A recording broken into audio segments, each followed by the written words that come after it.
Hello there everybody, welcome back to my channel. My name is Joesephyr and welcome to another Should You Pull video for Dissidia Final Fantasy Omnia. Now today we're going to be discussing the triple BT banner that's going to be coming alongside the Dimensions End campaign, but it doesn't actually have an event to go along with it, which is just as well because we do have a lot to talk about when it comes to the characters themselves. So we're going to be seeing reappearances from Warrior of Light, Paladin Cecil and Sephiroth.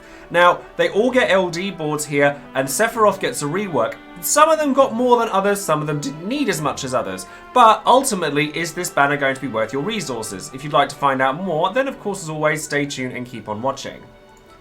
Of course, before we get started, don't forget to check out all of my social media links in the description box below. Over on Twitch, I will be streaming Dimensions End Transcendence 3 as it's released on Friday, but I'll also be releasing a second video regarding the event itself and Porum's banner, which will also be released alongside it, so stay tuned for that. And obviously I stream a lot of Final Fantasy XIV as well as FF Counter, which I'll also be streaming on Friday as well. So if you want to come and join me for the end of FF5 before we get started on FF5 again for 4-Job Fiesta, then by all means come and join us for that. And of course don't forget to check out the link down below for my charity stream that's occurring at the end of this month as well.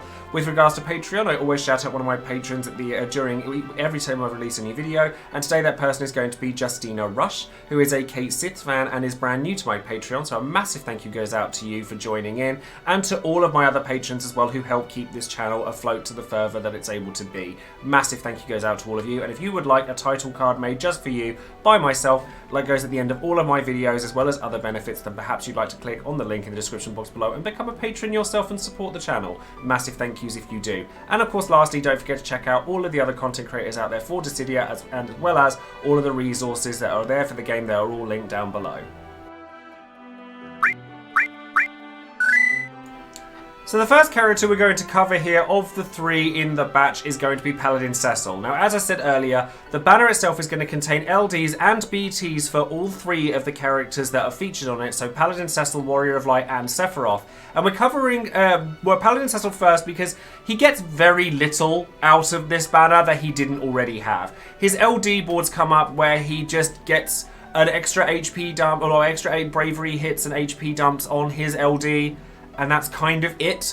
But that's not to say that Cecil's a bad character now. He's starting to see age, but that doesn't mean that he's bad. He's still very usable in a lot of content, and now that Holy isn't resisted as much as it used to be, he's still really strong, and he's still providing that bravery increase and HP damage percentile increase. That's really, really powerful. And if you want to learn more about Paladin Cecil, then I do have a video all about him from when he was first released, and a lot of that stuff is still very relevant now. However, I will say, and I'm always the first person to admit that I'm wrong with these things, that I definitely oversold his burst the first time around, because you absolutely don't need it for him. I did oversell it because I was excited for it at the time, but now looking at it, I'd never got his BT the first time around, and I don't feel the need to go after it now, and that's kind of a trend amongst all three of these characters, in that their bursts are really nice, but I don't think you ever absolutely have to have them, and I wouldn't chase down any one character from this necessarily, particularly with so many strong new characters coming about, and HP and bravery percentile increases aren't quite as rare as they once were when Cecil was first released. He's still a really good character. He still has his Holy Enchant on his C65 and Imperil and the free skills to use his C65. He still has AoE shaving capabilities. He's still got fantastic auras, fantastic healing capabilities. He's still a very, very potent character in and of his own right. But as a character that doesn't really get a lot from the LD boards or anything like that, he seems like a bit of an afterthought on this, but honestly, he didn't really need all that much to increase to begin with. So the next character we're going to talk about here, and I'm only going to cover the changes for each of these characters because I have covered them previously when they were released the first time around, and all that we're getting here is additions to their kit, so I'm trying to kind of, for the sake of not making the video an hour long, trying to consolidate things where I can.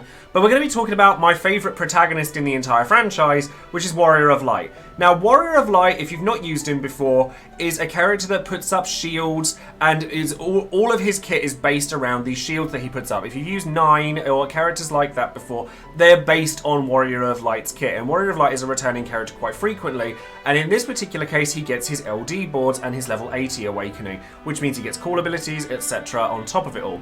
Now, Warrior of Light's LD like his kit in general has always been a very strong one in that just by having access to the fact that you get the bravery shields of like upwards of 50k at a time where you just protected, your bravery is protected, on top of his bitter end buff that he gets from his LD, which means that any HP damage you would take that is equal to or less than the amount of shield you currently have is instantly reduced to 0, gives you a safety that you just don't get with many other characters. Like tanks are tanks and they all do that to some extent, but never do I feel more safe just going in with my characters that are damage dealers than when I have Warrior of Light on the board. He's just very, very good at, like, he's, you know, because his HP damage reduction is so strong, his healing capabilities off of his EX, while not the strongest things in the world, are kind of enough for him to just carry the party defensively by himself. However, that was kind of all he really did. Like, defenses were all he did. He had a burst weapon, but it didn't do a lot of damage. You didn't really get a lot out of it. It was just, meh, like, it was fine. But you know, with his LD board, what you get, he gets a last stand for a start, which is great because anytime that Warrior of Light would ever take damage, it means that he's still able to just tank as much as he wants and he's able to recover from a lot of it. And you also get a lot of buffs that you didn't ordinarily get from Bitter End, as well as more damage from Bitter End. So before it was 50% splash damage, now it's 100% AoE damage. The Guardian Shield buff, the one that reduces the HP damage, is extended to 15 turns over instead of 10, which means that realistically, you should never run out of this. It just should be there pretty much the entire time, and it's just something you can just rely on. And then the Guardian Shield buff itself also adds like numerous different stat buffs to each of your party members. So initial bravery, max bravery, attack and defense, which is really strong. And then you're also getting more brave overflow limit, a bravery damage reduction by 40% naturally added onto Guardian Shield, which is really pleasant because it just means that your tanking shields are going to do less, which means they're going to do less damage to your shields, which means you're going to take less HP damage because of Bitter End. It all just adds up really nicely. And you also get a party brave regen, which is equal to the amount of bravery left on your shield, or half of it. So the fact that you're getting more offensive bonuses from that as well is really pleasant. And you get HP damage dealt up by 20% for the party and another 30% to him, so his HP damage dealt up is going up by 50%. So this is definitely making it so that Warrior of Light is able to compete with other characters of his caliber, at least in a supporting and tanking role, especially because he's now providing HP damage up to the party and making it so that they're dealing more damage. Honestly, of the three characters, I would say that Warrior of Light's LD is probably the biggest prize here because it just provides so much safety. If you're going for Porum, he's slightly less needed, and if you had to pick one or the other, then I would personally probably pick Porum, depending on your playstyle, because Porum's actually quite dull to use. As a character, she's very boring, but Warrior of Light definitely gets the job done with a lot of different ways. Is his burst necessary? Absolutely not. Like, definitely not. I've had his burst since it was first released. I used it a fair amount when it came out, I won't lie, because I like using support characters, but I also have a level of bias because Warrior of Light is my favourite protagonist in the game, so I would probably use him where a lot of people wouldn't. But chances are, if you're taking a damage dealer with Warrior of Light, it's their burst that you're going to use and not Warrior of Light's. So honestly, I wouldn't stress too much about getting the burst here. The LD is what you're after. But all of these buffs, in combination with the locks that he provides so that every character has to attack him, the shields, the initial bravery boosts, the stat bonuses, and now this HP damage dealt up on top of everything else, makes him a real force to be reckoned with. Of course, not only that, but he gets his level 80 awakening as well, which means he gets cool abilities. And his cool abilities are actually pretty solid. So his regular cool ability is Shining Shield, which means that you're going to get shields across the party, which are going to reduce any damage that you take very, very quickly. And you get these for 6 turns. So as long as you're using it in predictable amounts of damage, or where you anticipate you're taking a lot of bravery damage, it's actually going to save you a lot of hassle just on its own. But his LD cool ability gives you pretty much everything you would have gotten from the LD itself, whether Warrior of Light is in your main party or not. So when you get the shields, for the 3 turns in which you get his LD call ability, you get the Bravery gen, you get the target lock on all enemies. You also get that really important bit which reduces the HP damage that you would take up to the amount of shield that you have, which is really powerful in the right circumstances. There are certain fights going forward where you might not be able to sort of deal with the damage before it happens, or enemies are expected to deal large amounts of damage to you quickly. So having access to Bitter End on tap is actually a very, very powerful thing to have access to. So honestly, if you wanted a good LD call ability, Warrior of Light and Sephiroth actually are very, very good candidates for ones to be picked up on. Now, Warrior of Light also has the Encouragement Keystone on his armor, which plays into what he does very well anyway, so that's something worth considering. And his blue armor, it's actually not bad. It increases party HP damage by up to 15%. I personally don't feel that he needs it, but I am super stingy when it comes to using my ingots and books on blue armor, so I tend to reserve them for damage dealers and characters like that. So while I think that the party buff that comes off of Warrior Light is really nice, I prefer keeping it for characters that are there to do damage. But if you have an overabundance of them, or you don't know where you want to spend them, then Warrior of Light's not a terrible character to be using your ingots on. But, like I said, I feel that when it comes to blue armor, I tend to only use it on characters I feel I'm going to need it. If I'm going to progress without it, then I can just live without it and live with the regular Lufenia armor. So now, of course, we come along to Sephiroth. Now, Sephiroth doesn't just get his LD boards here, and despite the fact that Warrior of Light LD boards are extremely loaded, Sephiroth not only gets that, which are also loaded, but he gets a rework to go along with it, so that his other skills kind of keep up to par. Because his base skills were honestly like the biggest weakness he had, in that they were single target, they didn't really play well with his BT effect, he just didn't really work as a character. He was very mishmash, he was very mediocre when he came out, and even though I love Sephiroth, I actually do have his full kit already, I found that I didn't really need to use him, and I was using him because I wanted to. Whereas now, he is definitely up there and able to compete with other damaged characters of his caliber.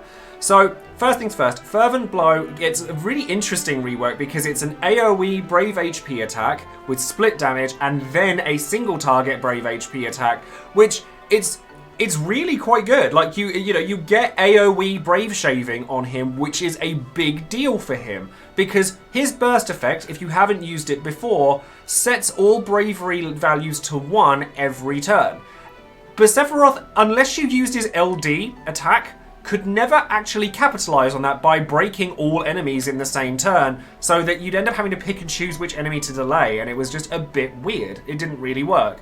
But now that he has this rework to his Fervent Blow, he's able to actually capitalize on that and deal split damage with AoE Brave Shaving, which makes it a lot better.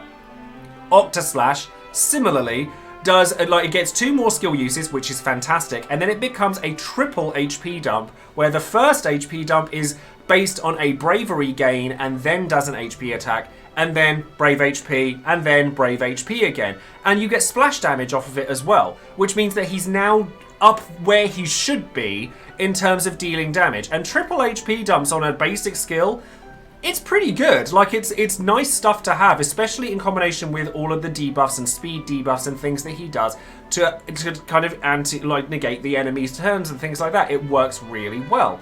And then his LD board comes along and it adds a lot to his LD. So his LD was an AoE Brave HP inflicted twice, and it inflicted a debuff called Cellular Degeneration, which was a sap and a 30% bravery damage increase debuff on the enemy.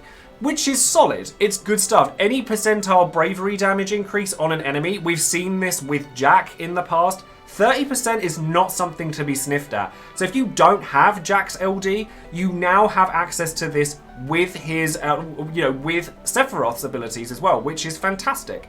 Not only that, but Scintilla now has a triple HP dump on it as well, so it gains Bravery HP, AoE Brave HP, then AoE Brave HP again, and it also gives him a new framed buff, and it turns the Cellular Degeneration into a golden debuff in the same way that Kadages work, which means it cannot be removed. which is actually very powerful, particularly as a cool ability. Because if you're fighting enemies that cleanse their debuffs after a certain amount of HP damage has been taken, or the enemies just do it themselves, then it's a bit of a pain in the butt to have to keep reapplying it, especially with a cool ability, because you only realistically get to use that once, maybe twice, depending on whether it's they come in and inflict the debuffs on.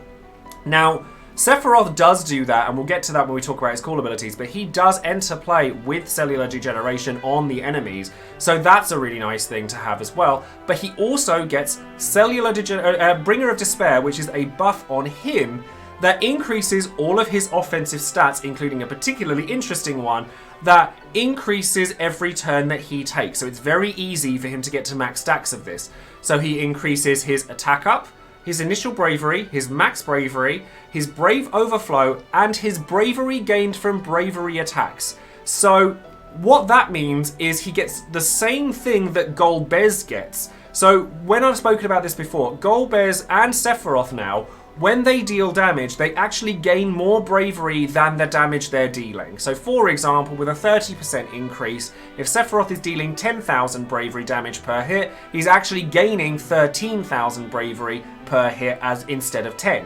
So it adds up, especially when he's got quite so many HP dumps in his kit, it adds up to a really strong amount of damage, and it means that he's going to benefit very greatly from anyone that can increase his bravery damage percentage base, his HP damage percentage base, because he gains bravery off of all of his attacks, any brave gain improvements, so Porum when she comes around, he benefits from all of them, and he does very well with them. He also has a natural HP damage increase by 10% as well. Now, this is Sephiroth, again, works very well with just his LD. You do not have to have his BT to get all of these benefits. His BT is very, very interesting, and we talked about it when he came out the first time around. He's very interesting, but it doesn't actually add anything to the party. There's no stat gains, there's no quirkiness, you just get the set all bravery to 1 every turn. Which in the right composition is disgusting. So if you're using, say, Terra in your party, you can abuse this to no end. However, you can also use a friend unit to do that. Like, if you have a friend unit Sephiroth, you'll get pretty much everything you would have gotten from having your own burst Sephiroth, but you'd also be able to use your own burst, say, Garland or Bart's, something that actually benefits the party all told. So while Sephiroth's BT is nice to have, and, you know, it does allow for some very interesting combinations, all it really is a big damage bonus, and he does do a lot more damage now than he did when he first came out. A lot more. He's got multiple HP dumps in all of his stuff, he's now doing AoE damage, he's now got that lovely Bringer of Despair buff, and now he's dealing a lot more damage in general. It's all great stuff. Is the BT required for any of that? No, not really. Now, when it comes to Sephiroth's cool abilities, it's important to note that with Sephiroth's LD boards, you actually get Bringer of Despair and Cellular Erosion just by entering combat with him, which means that you get the Cellular Erosion debuff off of both of his cool abilities, and this makes things much better for him, because Cellular Erosion, Degradation, whatever you want to call it, has that 30% damage increase on it on a gold framed debuff, so they cannot remove that. It's actually very powerful. It doesn't have the instant break sort of qualities that Jax has, so there are still things that Jax has that Sephiroth doesn't, but past that, it's a real improvement to have, and especially considering that with Scintilla, you also get the big hits, you get the speed down debuff off of his regular cool. But basically, the reason you're using his cool abilities is to get that Cellular Erosion Degradation debuff on the enemies. But also, the fact that he comes in with Bringer of Despair and Cellular Erosion off the bat means he doesn't actually have to use his LD straight away, which is a very, very nice thing to have. So, I haven't even touched on his EX, of course, as well, which has a gravity-based effect, so it reduces all bravery of all enemies to 0 and gives you a free skill on the following turn, which is great because it extends his longevity even more, especially now that he has 2 extra skill uses on his Octaslash, which he sorely needed, because he did, even though his EX gives him free skills, he would run out of steam, and then you'd be stuck using a fairly mediocre Brave HP attack as his HP plus, and it was like, but with his new versions of his skills, he is going to be much more capable of dealing damage and using his skills continually. When it comes to his armor, of course, Sephiroth has Attack Keystone. This is actually quite good for him as well, like, because he does boost his damage quite a lot. But whether you decide to blue his armor or not is going to come down to how much you think you're going to use Sephiroth. Sephiroth, as of right now, is very good. He's very good. He competes with other damage dealers of his caliber. He's more AoE focused. He's not going to be doing the same kinds of damage as Tifa does, but he does do a lot, like a very large amount, particularly as a burst character. So if you think you're going to use Sephiroth a lot, then you're going to get mileage out of his blue armor, because it gives him a 20% buff on both his bravery and his HP limits, which is great, especially considering how much damage he can then deal from as well as gaining that bravery extra from his LD buff Bringer of Despair. But I think Sephiroth would have been a lot better had he been released maybe a month ago, or maybe even a few weeks ago, because you would have gotten so much more longevity out of him, because with Cloud of Darkness coming up, and then Tidus following that, and then like there's a lot of very powerful damage dealers around now, and while I think that if you already have Sephiroth, it's a really exciting thing. I already have Sephiroth. I'm really excited to use him, to the point where I would consider giving the full HA plus treatment to his armor, because I'm looking forward to using him. But ultimately, if you have other really high-powered damage dealers, such as Garland, Tifa, even Cypher, characters like that, then your need for Sephiroth is lessened. If you have strong call abilities like Jack already, you have that bravery damage increase already covered. So it's all going to come down to, this banner is all a value banner. If you're chasing anything on here, if you're chasing a burst, if you really want a burst from here, honestly, my recommendation is that not to chase any of them, because none of these characters realistically need them. But if you really wanted to have one, Sephiroth is probably the one that you'd want. Because Warrior of Lights isn't going to be doing a lot in terms of damage, and Cecil's is nice, but I wouldn't go chasing after it, because he's going to be the one that ages quickest. Like, Warrior of Light provides a lot more different things, and then Sephiroth is a damage dealer, which means he is the one that's going to want the burst most. But all three of these characters are perfectly functional without a burst weapon, with the LDs on both Warrior of Light and Sephiroth, who are realistically the characters that get the most out of this banner. You get their LD calls, which are both very powerful, and you get fun new toys to deal with. So this banner is purely going to come down to how much of this banner do you already have. If you're missing 2 or more characters, regardless of which ones they are, because Cecil is still very good, like there's still plenty of events that you can use him on going forwards, then that's going to be how you gauge how worth this banner is to you. Or if you're a massive fan of Sephiroth or Warrior of Light and don't have their kits, then there's nothing wrong with chasing them realistically, but just bear in mind that there are some very powerful characters going forward, and you're going to want to get a hold of resources for them too. So now we come, of course, to the big question of the banner, because we don't have a Lufenia to talk about with this particular stuff. It is going to be whether you should pull on here. Now, I think it's a fairly obvious decision here, based on how much of this banner you're missing. Like, the less you have here, the more valuable the banner is for you to have. Like, if you have nothing here, it's a fantastic banner. Having any banner with 3 LDs and 3 BTs on it is going to be valuable to you if you haven't got any of them. However, the more you have here, the less likely you are to need anything on here. It's a fantastic banner for new players, as it covers a huge set of roles. Like Warrior of Light has your tanking covered, as well as having all those really nice benefits like having Last Stand, having HP damage up, having his LD buff last longer. He is very good for a lot of events going forward, such as Dimensions End Transcendence 3, and even his call abilities go work well into Lufenia Plus as well. So you could use it for, Divine Shiva, who comes along later and does a lot of damage very quickly, so you could then use his LD call to stop that from happening.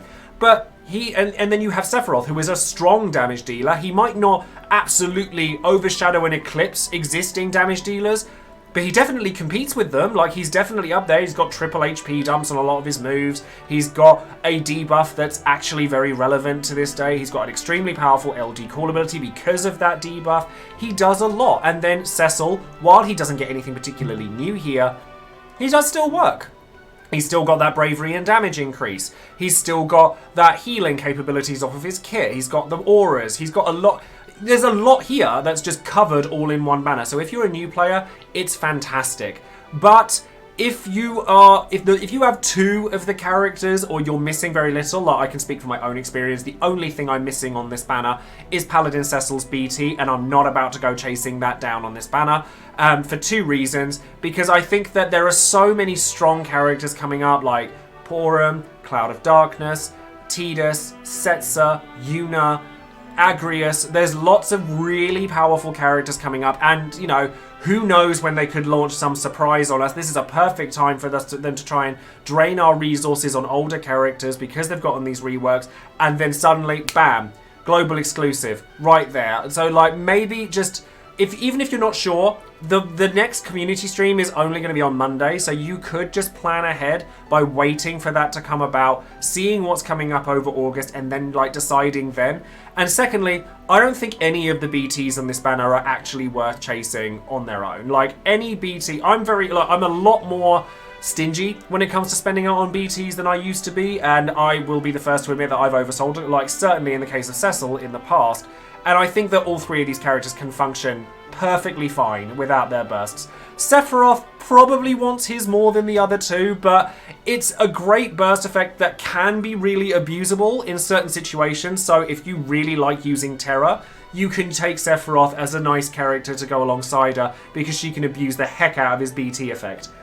But a friend Sephiroth, like I said earlier, can do all of that stuff as well. And you can then use your own burst character, say Garland or Bartz, etc., which is going to give an actual party buff to your characters. Because like I said, Sephiroth doesn't do anything except for that enemy debuff. It doesn't do anything to your party. So outside of that, it's just an extra damage phase for Sephiroth. And I like using Sephiroth, so I'll probably use it, but again, it's because I enjoy running him, it's not because I need access to it. And all of these characters, the niches they provide aren't as rare as they once were. So Cecil has the HP and bravery damage increases, which is still fantastic, and if you get it, you will use it.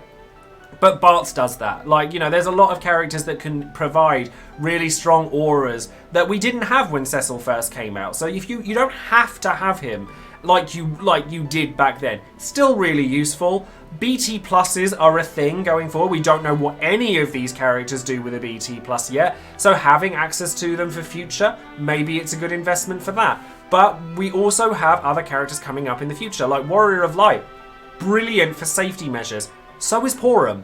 Yes, they do it differently, but Porum does it in a way that, you know, is slightly different and is going to last well into Lufenia Plus as well. And, you know, Sephiroth is a damage dealer. Like, yeah, he's a strong damage dealer, a very strong one. But if you've got Garland and Tifa and stuff like that, you're pretty set for damage for quite some time. So like I said, this banner is going to purely come down to how much access you have to things that are already on the banner and what the percentage is of a chance for you to get something new that you didn't have previously.